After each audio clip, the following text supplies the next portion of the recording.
Next, rethinking college and how to close the graduation gap. Higher education advocates say many colleges are increasing financial aid to affluent families, while aid to needy students remains stagnant. Tonight, Hari Srinivasan features one college that has decided to buck that trend. Congratulations. Mike DiAntonio is the face of a new college bidding war. A gifted student in high school, DiAntonio was offered thousands of dollars in merit scholarships at several universities, even though his family was wealthy enough to pay full tuition. Michael Anthony DiAntonio III.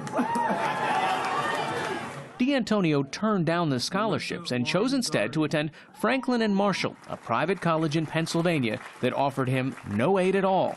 His family paid full tuition, room and board, $60,000 annually for 4 years. This spring, DiAntonio graduated, and despite the high costs, he and his family say the education he received was well worth the investment. Love you so much. I would say it's worth it 100%. I could really excel and push myself as hard as I could and come out of it with an amazing education.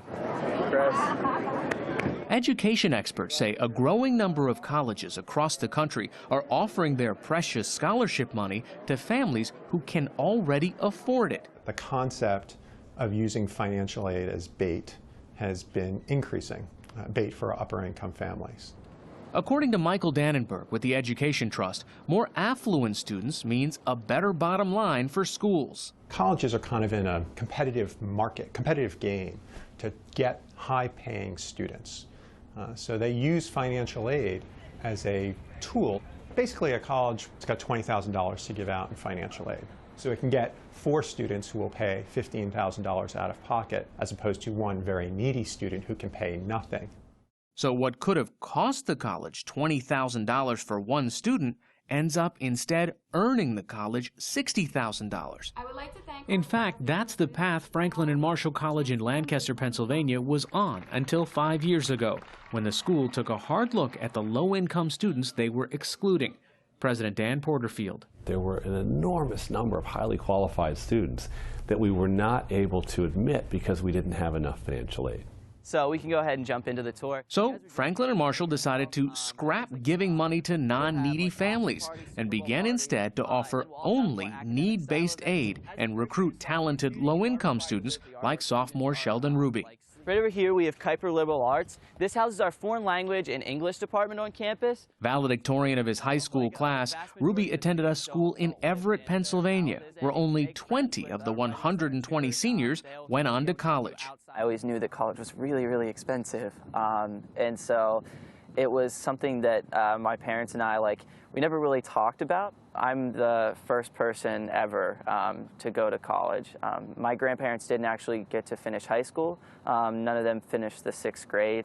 So that's honestly one of the best things about F&M. Ruby's tuition is covered by both the college and federal grants. He also works as a campus tour guide and has taken out $3,000 in loans. You don't feel constrained by what you've done in the past. It's kind of like a whole new world on campus. With a student population of only 2,300, Franklin and Marshall offers the intimate atmosphere provided by small liberal arts colleges. Ruby says that's helped him adjust to the idea that a poor kid from a low-performing high school can succeed. I really want to go to law school. Anytime I mention my goal to any of my professors, it's not like a pause where they have to think about, can I do it? It's okay, this is what we can do to make it happen.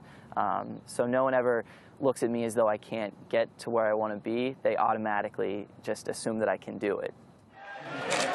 In making the switch to need-based aid away from merit scholarships, Franklin and Marshall's policy is similar to the nation's most elite schools. To afford it, they've cut spending on facilities and non-academic programs and increased their fundraising. The challenge that the country is facing is that higher education institutions are concerned about their revenue to such an extent that they've become less and less focused on their academic mission and more focused on the business reality of having to make payroll. You've done some really interesting things here with all of these found pieces of metal. Virginia Maximovitz, who has taught art and writing for 20 years, says Franklin and Marshall's new recruits are more engaged. I think we're getting better students who can write better and reason better and think better. In turn, she says, full-paying students like Mike DiAntonio also benefit. He's got better colleagues, a greater pool of students, not just the ones who can afford. I've met students here from all different backgrounds, of all different kinds of wealth and culture, and that I never would have met before. DiAntonio plans to pursue a career in higher education and began work this summer at Franklin and Marshall as an advisor to prospective students. It's communicating with students all over the country, online, in person when possible, to sort of help students to learn about college or to figure out what they want in a college, to sort of help them with that process.